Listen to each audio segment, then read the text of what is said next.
What's going on, everybody? Welcome to another episode of the King's Court with me, Vincent Miracle, here for FansHowdy.com, GoldenGateSports.com, and of course, SatKingsNation.com. So be sure to go to all three of those websites for all your daily Kings news. And joining me today is special guest. We've had him on the show before, Fox Sports writer Sam Amico. Sam, welcome back to the show. Hey, thanks for having me. Great to be here after the fresh up Kings Summer League title. Yeah, the Kings we can finally say the Kings are champions, even though it's only Summer League. But before I get into the Kings, I got to ask you, because last time I said it, I mean, you're based out there in Cleveland. What's the feel out there? LeBron James, he's coming back. I mean, a lot has happened since the last time you've been on our show. So, I mean, what's the feel out there in Cleveland that LeBron is finally coming home? Well, I think it's, basic euphoria, because you're talking about the best guy in the game, best player in the game, who's, had an opportunity to go back to Miami and yet chose Northeast Ohio instead. And I think that's created a lot of, people are very thankful, and not just because he's chosen Northeast Ohio, but because they feel like, all of a sudden now the Cavs are instant winners and going to be a lot of fun to watch and should have potential to play for at least the Eastern Conference Championship. So, this is kind of something I wanted to get on, because I heard Brian Windhorst on ESPN Radio. I do not remember who he was talking to, but he asked a good question that he said he wanted to ask LeBron. And I kind of want to ask you what you think about this question. He said that early in his career, LeBron said he was going after Michael Jordan and going after the rings. And, he had a nice little, base down there in Miami with the big three of him, Dwayne Wade, and Chris Bosh. And now he's going back to Cleveland. I mean, does his mindset kind of change now? I mean, do you think he's still chasing LeBron or chasing Michael for the rings, or is he now looking just to get Cleveland their ring? I think more or less he's looking to get Cleveland their ring. He's won 2 championships. Sure, he'd like to catch Michael Jordan and win 6.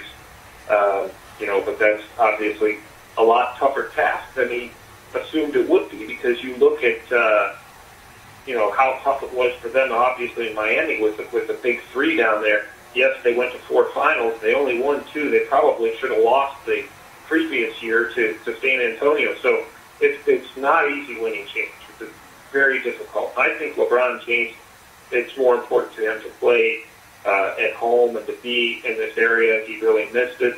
And if he gets Cleveland a championship, he knows that they'll be lionized at the very least in Cleveland forever. So that's one way to look at your legacy.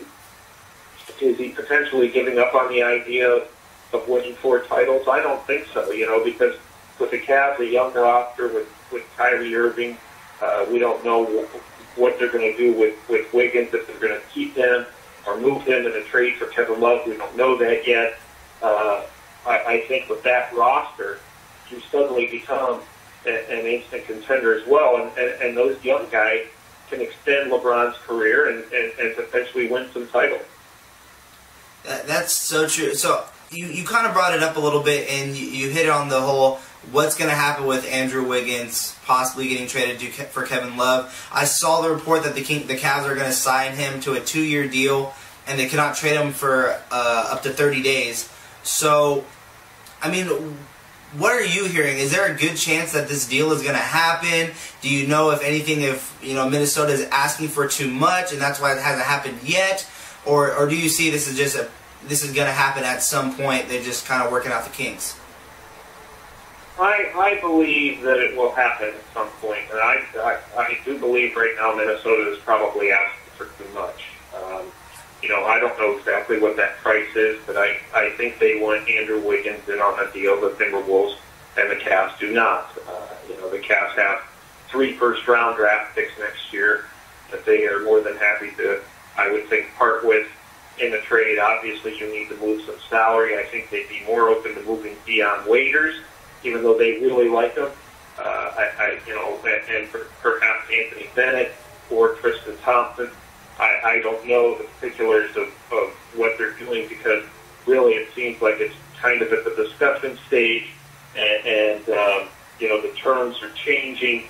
The teams change the terms because But I think without question that Andrew Wiggins is a sticking point and a point of contention in their talks. The Timberwolves want him, and the Cavs don't want to give him up. Eventually, I believe that someone will bend on that. Okay. Now, before we go on to Sacramento Kings basketball, I have one more question for you on this whole LeBron situation. You know, he announced that he'll be coming back to Cleveland in a letter that he wrote and posted, I believe, in Sports Illustrated. You know, what was your biggest takeaways from that letter? I mean, what was your feel when reading it? My feeling reading it, honestly, was that, you know, the Cavs have a nice team, a nice young team. Before he got here, they were 33-49 last year. You know, just by natural growth, they could win some more games. But my feel from that letter was the guy just missed living where he grew up and where he has a home. And his family missed living here. And, you know, he'd like his children to go to St. Vincent St. Mary, where he went to high school, which is just down the road from his home in Akron. So I think that more than anything was the guy just wants to come home. And he does like some of the things the Cavs have done. But more than anything, I think he just missed playing for his hometown organization, which to me was, you know, very honorable, because you don't hear that. It's often always about the money or always about winning titles.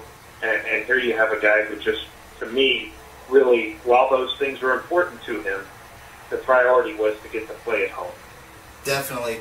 Well, now that we've covered all LeBron James, because I had to ask you, I think a lot of the fans wanted to know what the feel was out there in Cleveland, and having you based out there, I really think it really just brought in, you know, just a more of an insight for us. But let's move on to some Kings basketball here. Since the last time you've been on, the Sacramento Kings did a sign and trade deal with Isaiah Thomas, who is now in Phoenix. And in return, they got, you know, the draft rights to who was actually on their summer league roster, Alex Waraki, and also a $7 million trade exemption. So, I mean, when you're looking at this deal, what were your thoughts? I mean, what are your thoughts on Isaiah Thomas going to Phoenix as well? Well, it sounded to me like they were going to lose Isaiah Thomas anyway. You know, through the deal with Phoenix at free agency. So, you know, they got a little something. Those trade exceptions can turn out to be huge at some point. So that was a nice piece for them.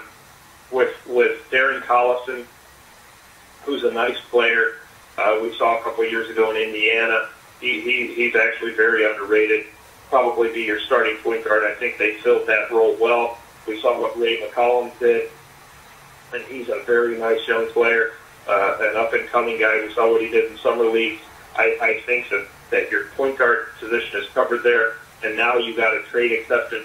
And I honestly think that Darren Collison will probably be a better fit alongside DeMarcus Cousins and Rudy Gay. I really do. You know, Isaiah Thomas is a very nice player, but I think Darren Collison is probably a guy who values possessions a little bit more. Doesn't look to shoot as much. He's more of a guy who's going to get the ball to Cousins and Gay. They're two biggest weapons, and then he'll be able to score as well when needed. And obviously, you also have Ben McLemore, who I expect to take a nice lead this season. If you were looking at Darren Collison, like you were kind of elaborating on it just a little bit, what is one thing you think he brings to this Kings team that Isaiah Thomas couldn't? I think Darren Collison's a little more heady, a little more steady, you know, and I think that's it. Isaiah Thomas is probably a better athlete, a more natural scorer, but I think Darren Collison's a truer point guard. He's going to run the team, bring a sense of calm, and take care of the ball. And the guy can score a lot in a little bit of time, as we've seen over the previous years. He can do that quickly. So I think he's going to bring more of a calming influence, a guy who's probably not quite as exciting as Isaiah Thomas. But I think that system with those players around him, guys who need the ball, Cousins, Gay, McLemore, I think that he's going to be a guy who will deliver the ball first and not worry so much about scoring and not make many turnovers. Okay. I want to move on now to the next guard position, which is, Ben McLemore and Nick Stauskas' spot. I mean, the Kings drafted Nick Stauskas with their number 8 pick, and we just got to see Summer League, and again, Ben McLemore was kind of a roller coaster. He had those nice 2 games. Then he started, going back to just becoming a shooter. Couldn't really finish around the basket. Nick Stauskas wasn't as aggressive as I thought he would be. I mean, if you had to choose right now after watching Summer League and, judging Ben McLemore from his past season, I mean, does Ben McLemore get that starting spot in your eyes, or is it still just a fight for it? And if so, if it's already a fight for it right now, who is your leader to who could be the starting shooting guard? Well, I would say McLemore has the edge. Simply because, he's got a year of pro NBA experience. He is a little up and down, but that's okay. He's young. He can shoot. That's the thing. Even if he's not being aggressive, he'll shoot. Same thing with Nick Stauskas. But Nick Stauskas is going to have to learn a little bit about the NBA game, the speed of the game. Everybody you play against was an all-star in college or all-star level player. Even if they didn't go to college. So that takes some adjusting to, and I think McLemore will be fine eventually.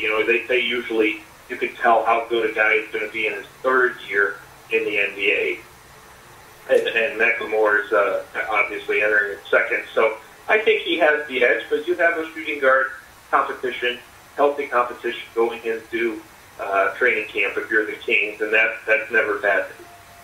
No, for sure. My biggest question is if Ben McLemore can't develop, I think there's the one biggest weakness for Ben McLemore is still developing that handle and finishing off the dribble, because you even saw it in Summer League. He was still struggling, and that's just my thought on it. But I want to kind of move on into Summer League now. The Kings did just win the Summer League championship, but not any of the players that were on their Summer League roster made it onto the Summer League All-NBA team or the Summer League first team, Summer League second team, or anything like that. But I kind of want to just touch on Derrick Williams. I mean, what are your thoughts on him joining the Summer League team? Then they took him out. A lot of people were rumoring because of possibly the Josh Smith trade. But, I mean, what are your expectations for Derrick Williams this year? Is this one of those years where he has to show up, or there's a possible chance where he might be fighting just to become on a roster spot, kind of what Marshawn Brooks is doing? Well, yeah, this is a very telling year for him. And, you look at guys before him who were number 2 picks who kind of floated through and just didn't get it done. Michael Beasley, but unlike Derrick Williams, Michael Beasley had some off-the-court issues. We just saw Evan Turner, former number 2 pick, who's kind of bounced around now, went to Philly, obviously, and never really lived up to expectations there. Had some nice moments, and then went to Indiana, completely faded away, and now is signed with the Celtics. So some of these number 2 picks, you Derrick Williams, which way are you going to go? Are you going to be the guy who deserves to be number 2? His problem to me, again, is he's not consistent, and he doesn't really have a position. He's kind of a power forward, kind of a small forward. He doesn't specialize in any one area, and I think, you hear NBA players say that all the time. If you're not going to be a super star, which nobody expects Derrick Williams to be, you have to find a specialty. Are you going to be a rebounder? Are you going to be a glorified garbage player? Those guys are very valuable. The guys who clean up around the basket and score. What type of guy are you going to be in the NBA? What's your specialty going to be? And I think it's very important for Derrick Williams to figure that out this season. Since the Kings did win the championship, what does that mean going into the regular season? Is that just something that they can pat on their shoulders, or is it something like, hey, this Kings team is moving in the right direction in your eyes? I think, the young guys, I think it's a very positive, I thought it was in one regard, it's a positive experience for Ray McCollum. I think it showed him that, hey, he's an NBA level. That point guard, it just builds your confidence. So it really helps in that regard. As far as, actually winning a title in the Summer League, no, it doesn't, because you're talking about guys you're trying to develop. A lot of them aren't even going to be in training camps. But it gives you a positive vibe for young guys, positive vibe, particularly McLemore and Ray McCollum and Nick Stauskas. That gives them an added boost of confidence heading into training camp in October.